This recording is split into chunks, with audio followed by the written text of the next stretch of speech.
안녕하세요 여러분. 저는 조정학원에서 목동고 1학년을 담당하고 있는 윤태선 강사라고 합니다. 얼마 전 우리 아이들이 고등학교에 올라와서 첫 내신을 치렀습니다. 결과에 만족스러울 수도 만족스럽지 않을 수도 있지만 중요한 건 어떻게 해서 앞으로 만족스러운 결과를 도출해야 되느냐가 아닐까 싶습니다. 분명한 건 중간고사를 통해서 고교 국어 내신에 관한 또 우리 학교 내신에 관하여 소중한 경험이 쌓인 만큼 이 경험을 바탕으로 다음 내신 대비해서는 더 발전할 수 있도록 해야 하는 것이 현재 우리가 당면한 과제 아닐까 싶습니다. 이번 동영상에서는 학생들과 학부모님께서 가장 궁금해하실 내용, 첫째, 목동고 내신 경향 분석, 둘째, 향후 효과적인 기말고사 또는 그 이후의 내신 대비 방법에 대해서 차례대로 말씀을 드리려고 합니다.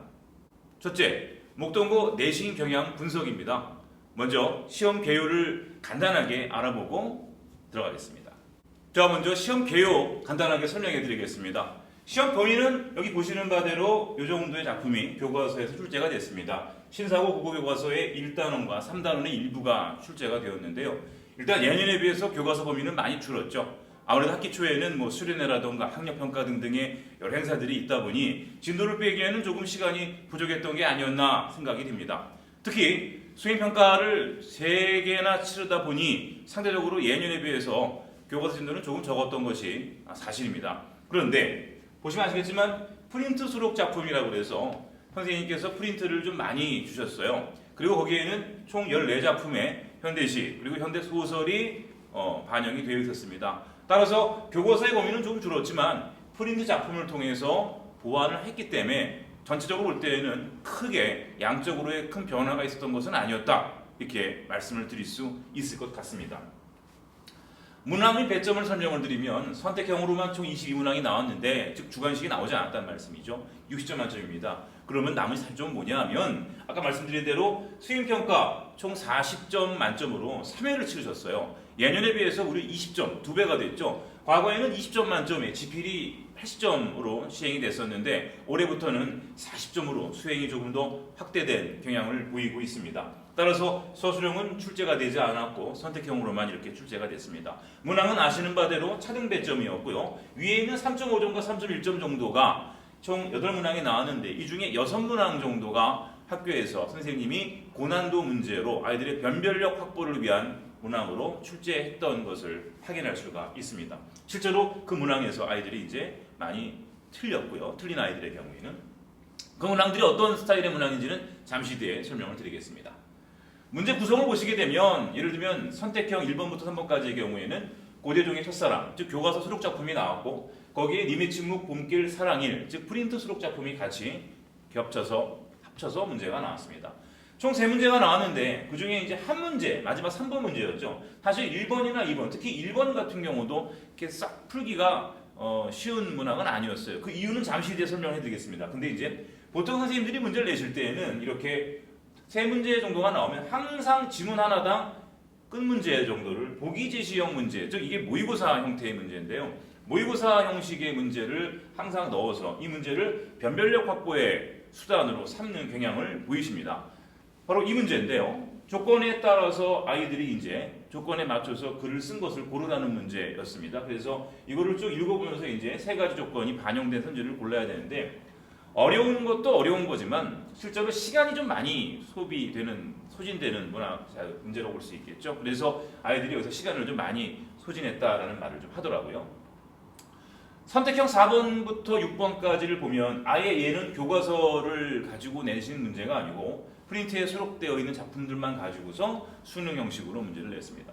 6번 문제가 또 난이도 상이라고 해서 변별력 확보를 위한 문제로 나왔고요. 그리고 이렇게 보기를 통해서 일부 보기에 관한 보기를 통해서 외적 중거를 준 뒤 그걸 바탕으로 이제 감상의 적절성을 묻는 문제가 나오게 됐습니다. 전형적인 수능형 문제지요. 7번부터 10번은 이태준의 돌다리 교과서 수록 작품인데 크게 어려운 문제는 없었던 것으로 아이들이 얘기하기도 하고 제가 풀어봤을 때도 크게 어렵지 않은 문제였던 걸로 생각이 됩니다. 선택형 11번 문항 같은 경우가 좀 중요한데요. 얘 같은 경우는 선생님이 학교에서 나눠주신 프린트에 수록된 내용이 반영된 문제였습니다. 수능 기출 그리고 모의고사 기출 고3 문제를 선생님이 출제를 애들에게 제공해 주셨을 때 그 문제를 주신 이유가 뭘까를 생각해 보게 되면 이제 시점과 초점화와 관련된 거에 대한 문제여서 충분히 예상을 하고 있었고 그거에 대한 집중적인 수업을 실제로 내신 대비 과정에서 시행을 했습니다. 실제로 문제가 나왔고 문제는 어려웠던 문제라고 생각이 되지만 우리 학원 학생들의 경우에는 비교적 쉽게 문제를 해결했다라고 이야기를 들었습니다. 이런 문제죠. 보시게 되면 문학 이론이 이제 같이 나오고 그 문학 이론과 관련해서 프린트 수록 지문이 제시가 된 상태에서 푸는 문제였기 때문에 전형적인 수능형 모의고사형 문제라고 보시면 되겠습니다. 12번부터 15번까지의 경우에도 마찬가지로 15번 문제를 보기 제시형 문제로 변별력 확보의 수단으로 삼으셨고 16번부터 17번의 경우에는 교과서 현대 수필 작품이 나왔는데 단원 자체가 크게 어려운 단원이 아니다 보니까 문항도 그렇게 크게 어렵지 않은 문제들로 배치를 하신 걸로 생각이 됩니다. 18번부터 21번까지에서는 교과서 수록 작품과 외부 지문이 하나가 좀 나왔습니다. 이때 말하는 외부 지문이란 교과서에도 또는 프린트에도 수록되지 않은 작품이 이제 출제가 된 건데요. 원래 목동고 외부 지문 출제의 특징은 거의 예상이 불가능할 정도의 작품을 선정하여 출제하는 것으로 유명합니다.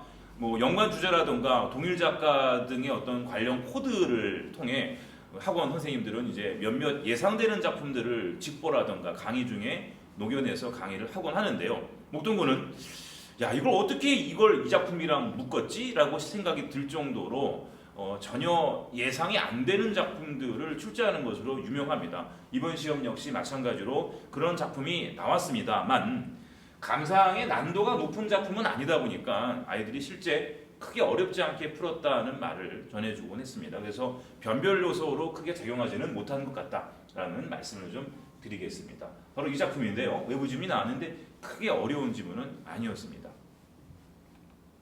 마지막으로 이제 22번 문항 역시 교과서 수록 작품. 그래서 외적 중고에 따른 감상으로 보기 제시형 문제가 나왔습니다. 근데 이제 보기 제시형이 크게 어려운 문제는 아니었던 것으로 생각이 됩니다. 자, 지금부터는 중간고사 특징 및 총평에 대해서 한번 정리를 좀 해드리겠습니다. 첫 번째, 교과서 시험 범위는 좀 적은 편이었어요. 예년에 비해서는. 하지만 프린트 수록 작품까지 더해지면 학습량은 예년과 비슷했다. 둘째, 교과서 구성 목표에 맞게 잘 출제하신 것으로 판단이 됩니다. 셋째, 외부 지문이 출제가 되긴 했지만 어려운 작품이 아니어서 무리 없이 해결이 가능했다라는 말씀을 드리고 싶고요. 넷째, 단순 암기형의 문제와 지엽적인 내용을 묻는 문항도 있었지만 보기 제시형 문제를 통해서 난도를 좀 끌어올렸다라고 말씀을 드릴 수 있고요. 총 6문항입니다.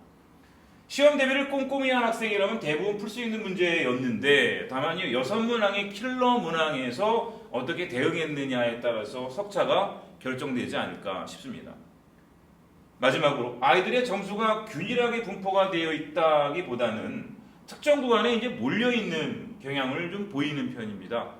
이 이유는 그 6문항이 아이들에게는 비슷하게 틀리거나 비슷하게 맞는 경향들을 보이다 보니까 결국은 차등 배점에 따른 0점 몇 점 차이로 아이들이 배치가 되어 있는 경우가 많죠. 그래서 급간 차이는 1등급부터 3등급까지 차이가 날 수 있지만 점수 차이는 크게 나지 않는 그런 경향을 좀 보이는 편입니다. 고로 소수점 차이로 석차의 차이가 크게 벌어질 수 있다는 거죠. 자, 지금부터는 기말고사 대비와 관련된 말씀을 좀 드리도록 하겠습니다. 다음 기말고사의 경우에는 큰 이변이 없는 한 아마 문법 시험이라고 불려도 될 정도로 문법이 주된 범위가 될 것으로 생각합니다. 그 이유는 원래 중간고사에서 그동안 쭉 봐왔던 문법 요소라고 하는 단원이 이번 중간고사에서는 누락이 되었습니다. 그리고 원래 기말고사에서 출제되었던 범위가 의문과 한글 맞춤법인데 아마 이번 기말 범위에는 저번에 중간고사에서 누락되었던 문법 요소가 소위 이월된 채 기존의 문법 진도에 더해져서 시험이 치러질 것으로 예상됩니다. 실제 학교에서도 선생님께서 중간고사는 문학시험이었지만 기말고사는 문법시험이 될 거다라는 말씀을 하셨다는 이야기를 아이들을 통해서 전해 듣기도 했습니다. 물론 몇몇 문학작품이 같이 추가되어 출제가 될 확률도 있지만 어찌되었건 문법이 주된 범위다라고 하는 것은 분명한 사실 같습니다. 이럴 경우에는 아이들이 느끼는 체감 난도는 분명히 더 올라갈 것이라고 생각합니다. 원래 목동고등학교는 중간고사는 상대적으로 쉽게, 기말고사는 그에 비해서 조금 더 어렵게 출제하는 것이 일반적인 출제 패턴인데, 이번 중간고사도 꽤나 어려운 시험이었습니다만 기말고사는 역시 예년과 같이 조금 더 어려운 시험이 되지 않을까 싶습니다. 이번 문법 중심의 시험 범위는 아이들에게는 위기이자 기회가 될 수 있습니다. 그 이유는 중간고사를 잘 본 친구들의 경우라 하더라도 그건 어디까지나 중간고사 결과이라는 거죠. 축구를 예를 들면 전반전 스코어가 아무리 좋아도 후반전에서 내리골을 내주고 경기를 지는 경우도 있는데, 그러한 경우는 꼭 축구에만 있는 것은 아닙니다.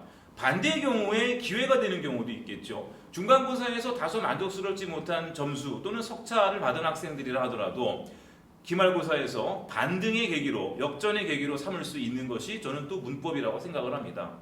특히 문학이나 독서, 비문학 같은 경우에는 어느 정도 잘하고 못하고의 차이가 존재하는데, 문법의 경우에는 몇몇 특수한 경우를 제외하곤 성적대가 좋은 아이나 성적대가 나쁜 아이나 대부분의 경우 어렵다 혹은 어려울 거라고 지레 겁을 먹는 단원이기 때문에 어쩌면 모든 아이들에게 공평하게 어려움을 주는 단원이라고 생각을 합니다.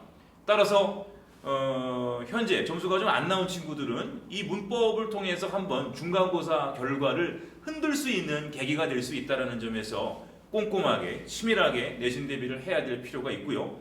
반대로 성적대가 잘 나온 친구들의 경우라면 역전될 수 있다는 것에 대한 경계심을 바탕으로 더욱더 지금의 등급과 점수를 유지하거나 더 높은 점수를 받기 위해서 최선의 노력을 해야 될 것으로 예상을 합니다. 난이도도 올라가는 것도 있지만 일단 학습량이 좀 많아져야 될 것으로 예상합니다. 중간고사보다도 아마 학습량은 좀 많아져야 할 겁니다. 왜냐하면 문법은 국어가 암기 과목이냐라는 것에 대해서는 절대 동의하지 않지만 문법은 암기 과목적인 요소가 많은 편입니다. 고로 수업을 통해서 배운 내용을 철저하게 복습을 해야 하고, 그를 통해서 사례와 용례들을 꼼꼼하게 외워두고 연습을 해야지만 중간고사를 효율적으로 치를 수 있을 거라 생각을 합니다. 그래서 기말고사와 관련해서 칠판에 화면에 보시는 바대로 기말고사는 문법이 성적을 좌우할 거다라는 말씀을 드릴 수 있고요. 방금 말씀드린 문법 요소가 기말고사로 2월 되면서 음운 변동과 함께 출제될 가능성이 크다라는 말씀을 드려야 되고, 특히 현재 고1은 코로나로 인하여 중등과정에서 학습했어야 하는 문법 공부를 많이 못한 세대이기도 하고요. 또 교과과정상 기존의 교과과정보다도 좀 간소화된 문법을 공부하고 올라온 학년이기 때문에 문법에 대해서 약간의 어려움을 겪을 확률이 매우 높은 세대이기도 합니다. 특히 기초적인 문법 내용조차 어려운 학생들이 많기 때문에 학습 내용에 대한 철저한 이해 그리고 철저한 복습이 필요할 것으로 생각이 됩니다. 문법의 집중 출제로 인해 학습량이 중간고사에 비해서 현저하게 늘어날 것이고, 방금 말씀드린 대로 위기이면서 기회일 수 있다. 적절하게 좋은 등급을 받기 위한 기회로 삼아야 한다라는 말씀을 드리겠습니다. 자, 이제 마지막으로 우리 조지영학원의 기말고사 대비 일정 그리고 교재 소개를 해드리고 마무리 짓겠습니다. 우리 조지영학원에서는 목동고등학교 1학년 기말고사 내신 대비를 5월 27일부터 시작을 합니다. 총 2개 반이 개설되어 있고요. 둘 다 주말, 토요일과 일요일에 개설이 되어 있습니다. 궁금하신 점 있으시면 학원에 전화 주셔서 상담 약속을 잡으시고 내원하시면 친절히 상담을 해드리도록 하겠습니다. 교재에 대한 안내 잠깐 드릴까요? 저희 학원은 분석 노트를 통해서 교과서 지문에 대한 철저한 연습과 숙지를 한 뒤 기본 문제와 심화 문제를 통해서 과제를 이행을 하게 됩니다. 기본 문제와 심화 문제를 통해서 이행한 과제를 바탕으로 아이들의 취약점을 파악하고 취약점은 1:1 클리닉을 통해서 철저하게 보완될 예정입니다. 시험을 2주 앞두고서는 기출문제를 통해서 마무리 연습을 하게 되는데요. 기출문제는 우리 학교의 기출문제뿐만 아니라 신사고 교과서를 쓰는 다른 학교의 기출문제도 함께 연습을 해봄으로써 내신 문제에서 흔히들 실수를 유발하기 위해 나오는 여러 장치들, 트릭들에 대해서 대응하는 연습을 하게 됩니다. 마지막으로 시험 전날인 국전보강 때에는 파이널 정리라고 하는 교재를 통해서 꼭 알고 넘어가야 될 것들, 놓치면 안 되는 것들에 대한 내용 숙지를 한 번 더 하고 시험장에 들어가게 되고요. 이번 중간고사에서도 학교 선생님들이 프린트 수록 작품을 범위에 반영하셨던 것처럼 프린터라던가 외부 교재의 어떤 내용이 시험에 교과서 외적 부분으로 반영이 될 때는 그 부분에 대해서도 철저한 대비를 해주고 있습니다. 자, 지금까지 목동고등학교 중간고사 총평 및 기말고사에 대한 말씀을 드렸는데요. 아무튼 아까 말씀드린 대로 시험이 중간고사는 끝났지만 내신 산정은 끝난 게 아니다라는 생각을 가지시고 기말고사에서 역전을 노리며 보다 치밀하고 꼼꼼하게 내신 대비를 해서 소기의 목적을 달성할 수 있도록 하셨으면 좋겠습니다. 아까 말씀드렸지만 우린 경험이 한번 생겼잖아요. 경험이 없을 때는 막연한 두려움이라면 이제는 경험이 생겼기 때문에 경험을 바탕으로 어떻게 대비를 하는 것이 좋겠다. 내가 이번 중간고사 대비를 할 때 무엇이 문제였구나 라는 것을 깨달으시고 그걸 바탕으로 보다 향상된 방법 그리고 보다 뜨거운 열정으로 기말고사를 잘 대비하셨으면 좋겠습니다.